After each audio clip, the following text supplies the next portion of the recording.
All right, so we started off with a really good question. Where is the idle mixture? Idle mixture for the Continental. Yes. Yes, okay, depends on which system you are looking at. If it is the, we'll call it the big bore system, then it is, see how you have the fuel control unit is separate, Okay.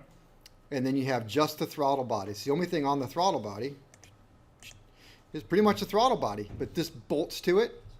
And so when you, this is connected inside the cockpit, so when you're moving this lever to open and close the butterfly valve, it also moves this lever, which also, moves this lever, and right there is the idle mixture. So when you adjust that nut, you're adjusting the relative position between the arm on the fuel control unit and the arm on the throttle body. So it's that double position thing that was.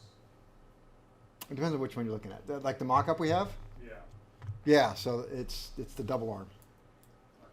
So in fact, what you're doing is the throttle is like set here, that's idle, and then the fuel control unit set here, and that's not quite enough. So then you twist it, so Okay.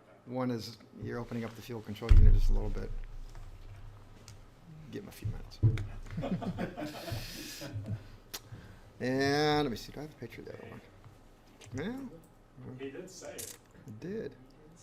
Kevin, that's It did. basically There the it is. same thing that happens with the Bendix system as well. It really is, exactly. Yeah, thanks for pointing that out. I didn't think about it. It's Bendix does the exact same thing. They just have that arm with the little wheel right here in the middle. Same thing. This is over here. But like I said, that's the big bore one. The smaller version, I don't think I put a picture of that one in here. Oh, there it is, right there. So it's just hidden right there. Peek. And the reason why it's right there is because this piece is directly bolted to the side of the throttle body. So in the cockpit, when you're opening the throttle valve, the shaft runs all the way through, and the shaft is in here turning some stuff. And so this just changes the relative movement of those discs in there to the holes. And of course, there's the idle stop screw. They're easy to find. You just look for something that changes that. Well, now they went away. He might have went back to sleeping. That's what he does on lunchtime to make up for the sleep he doesn't get at home. So Yeah. he sleeps during lunchtime.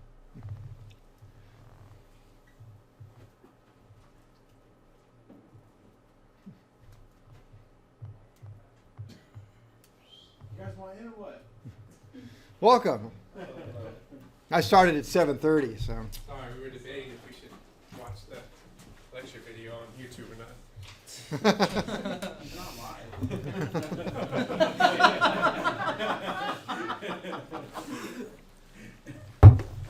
Yep, you can. All right. I know, that was the part I was. The first thing you did, yeah. Yeah. I'll show these guys. All right. We covered that. We covered that. Covered that. So I don't think I have a picture of what I'm looking for.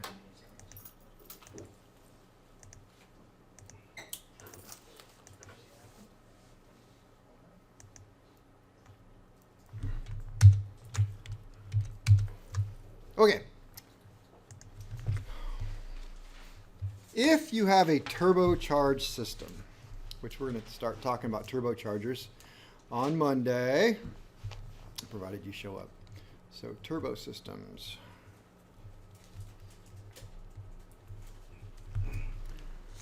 If you have a, it's not turbo, it's turbocharged systems for the Continental fuel injection.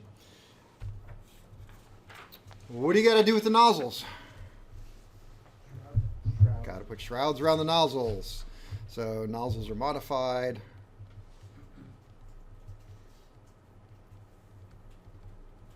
Modified to incorporate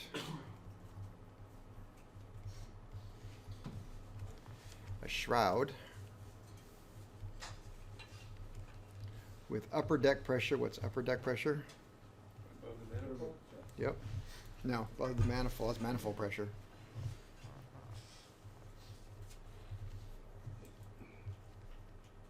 Upper deck is from the turbo to the throttle valve. And then after that, it's manifold pressure with upper deck pressure supplied. This keeps the fuel from squirting out of the vents. And then they can also put an altitude compensating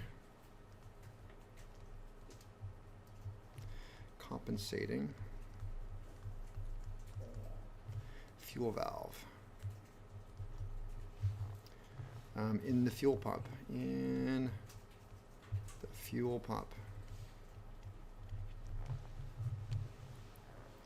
Altitude compensating. Fuel valve in the fuel pump. Is that bellows? Yeah. I thought I had a diagram of such a thing, but apparently I don't. But we could build one. Not on this screen. This screen. So what you do is you could take and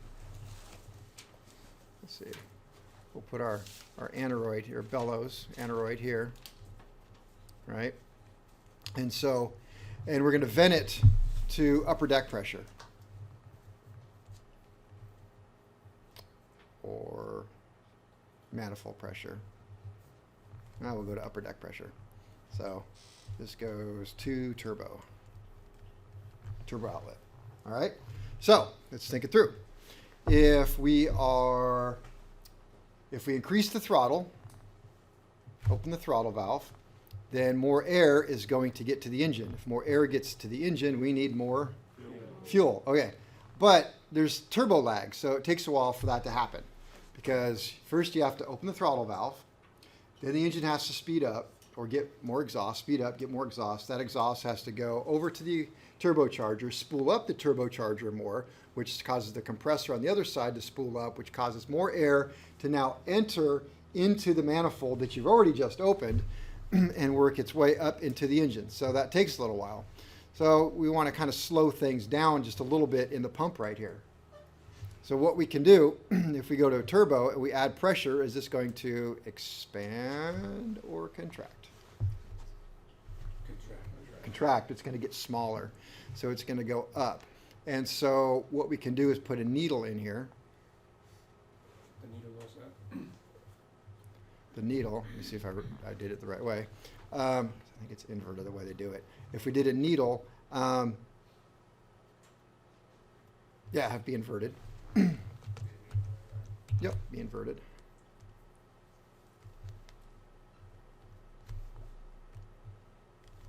So we'll do inverted needle. Not to scale. And as we, wait a minute, add turbo, it's going to contract. As it contracts, it will go up that way. As it goes up that way, it will block off more of this.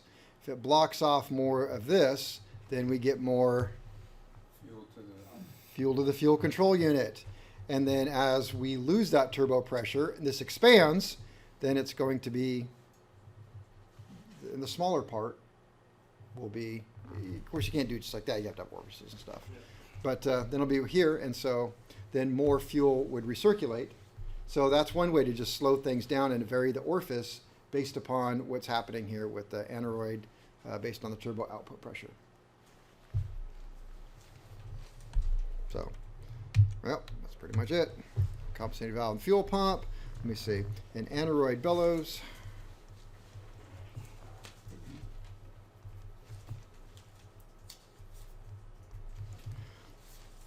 Moves the tapered needle. Moves a tapered needle in an orifice, which varies the amount of fuel bypassed.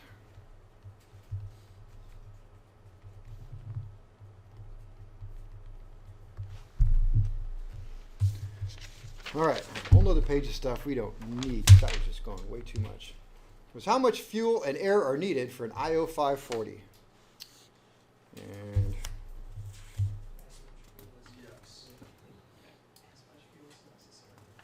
it was a lot. Well, it looks like I'm not missing a page with the answer. It was a lot.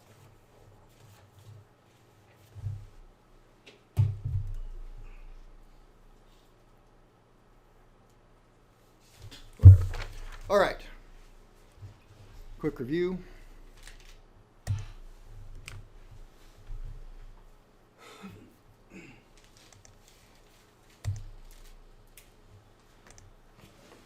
Right, we have Continental uses a specialized pump, right? Rotary vane, constant displacement. Correct. The has a bypass, which allows what? Tidal fuel. Nope, bypass down here at the bottom. Allows the boost pump to Bypass the main. bypass the main pump. Why do I have to do that? Case the main pump fails. Number one, in case that pump fails. Number two, Starting. starting, because this is us, we have to prime the engine through the injector nozzles. All right, when does this bypass close? When fuel pressure. What? When the rotary vane pump is operating properly. No, I'm looking for kind of more of an exact. When pressure's greater. When the output pressure of this pump Is greater than plus spring pressure is greater than the boost pump. plus. Okay. So if I have this running at a pretty high pressure and turn the boost pump on low, and that boost pump is not putting out more pressure than this pump, you could run it on low and it wouldn't hurt a thing, because it's just going to come in this way, fill this swirl chamber, and not do anything. All right, let's see. But fuel still comes in through the swirl chamber. Does it swirly, goes around, off this way, through here, ejector pump. Where do the bubbles go? Back to the tank, where they separate out from fuel and give it another shot to come through. All right, this part right here with the plunger and the spring and the adjustment coming out the back is which? Low. And this right here, the orifice is for the high metering. Okay. The smaller I make this orifice, the more fuel to the engine. Wish it didn't have all the stuff on here. What is that? Yeah, what is this part right here? This thing right here. It's the engine mount flange. Oh, all right, very good. All right, so this screw right here is, oh, it just says adjustable orifice. What are you adjusting? The high. High end orifice. Because this pump has the mixture control built onto it, is that for the big bore or the small? It's for the small. The size. Vapor return goes where? Tank. Tank. Fuel pump inlet.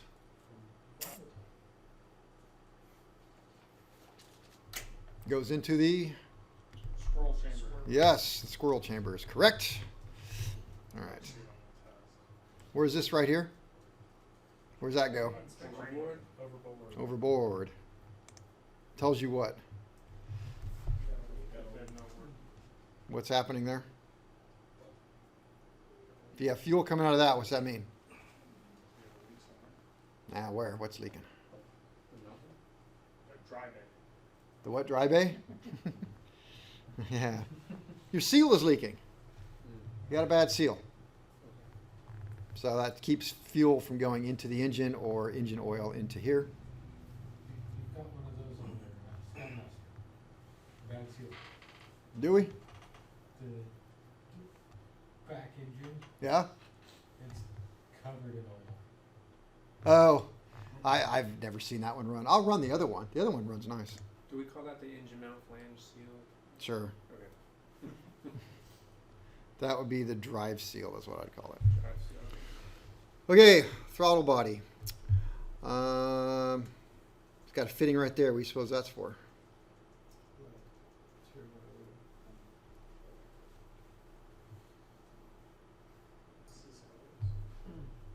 Oh, temperature. Temperature. Nope. Test equipment. A what? Test equipment. No. It's not hooked up to any fuel. It's sensing air right here. Manifold pressure. Manifold pressure. Butterfly valve is right here. Air is going to come up this way, past the butterfly, and off into the two cylinders, banks, right and left banks.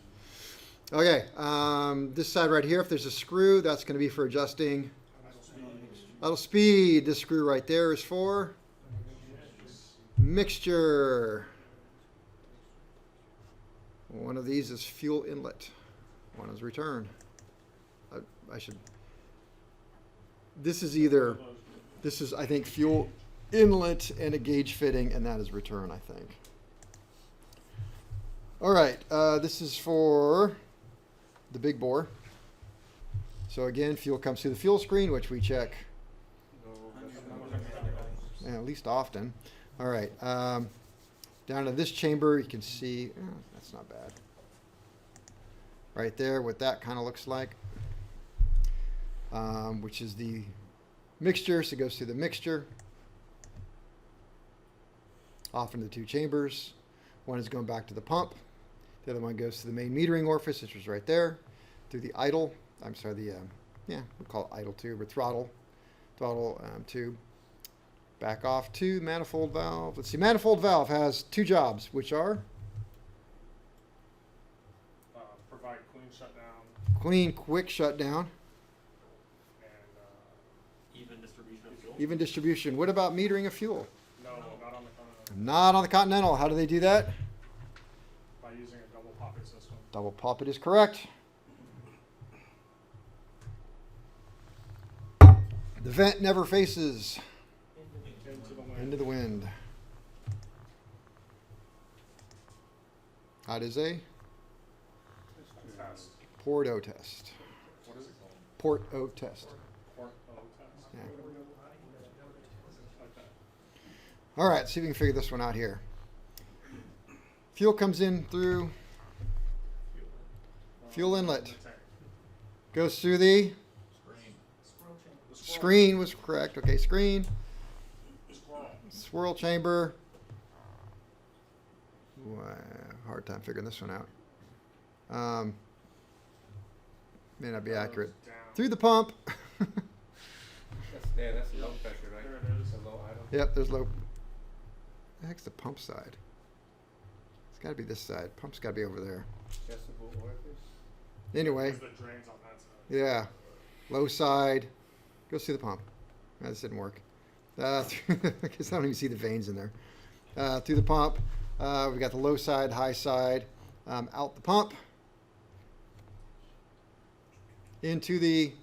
I'm sorry, the screen's over here. There's no screen here. Fuel control. Which has this screen. Right, has the screen. Goes up. The first thing it's going to do is go through which side? Mixture or throttle? Mixture. Mixture. All right, so two pass. Goes to the throttle. What we don't use goes back to the swirl chamber. Swirl chamber.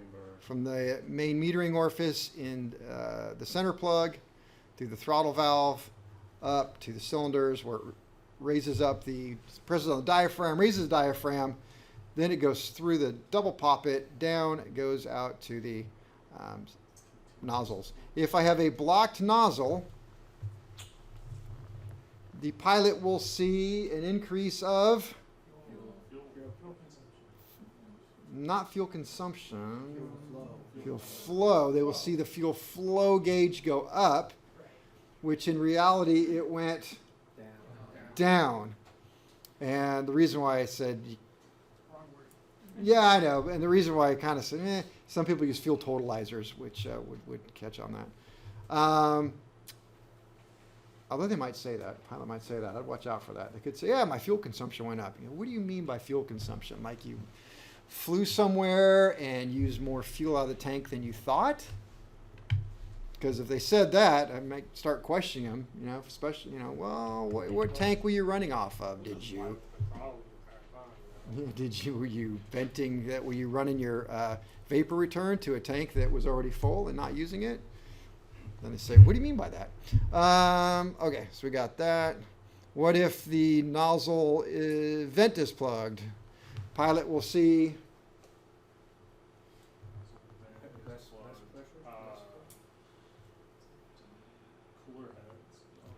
What do you see on the gauge? Oh, So you see low fuel. Okay, we go back to this one high. This one's going to go low. So low fuel pressure. Why do they see low fuel pressure or low fuel flow? Because it's open to the vacuum of the Yep. engine. So the engine's pulling the fuel in, so there's not as much back pressure. So you're going to see lower flow rate, but in reality, you would have a Higher. higher. So this one over here, the one with the plug nozzle, runs rich or lean.